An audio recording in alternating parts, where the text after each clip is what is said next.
नमस्कार मित्रमैत्रिणींनो, दिवाळीच्या खूप खूप शुभेच्छा तुम्हाला. तर दिवाळीचं गोडधोड फराळ खाऊन सोबतच त्यात तळलेले पदार्थ खाऊन बऱ्याच जणांना ना पचवायला ते जड जातात किंवा खाल्लेलं नीट पचत नाही. सारखे ढेकर येणे किंवा पोट फुगल्यासारखं वाटणे असं होत राहतं. तर त्यासाठी आपण एक झटपट असा मुखवास बनवतोय. तर त्यासाठी मी अर्धा कप इथे बडीशोप घेतली आहे आणि ती छान अशी फुलेपर्यंत भाजून घ्यायची आहे.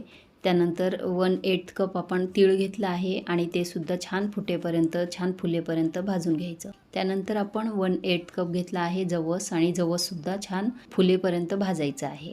आणि त्यानंतर 1/8 कप आपण घेतला आहे ओवा घेतला आहे आणि तो सुद्धा छान असा भाजून घ्यायचा आहे. सर्व साहित्य छान भाजायचं, मस्त भाजायचं, कुरकुरीत होईपर्यंत भाजायचं आणि गार करून घ्यायचं आणि मिक्स करून आपण काचेच्या स्वच्छ आणि कोरड्या बरणी ते भरून ठेवायचं आहे.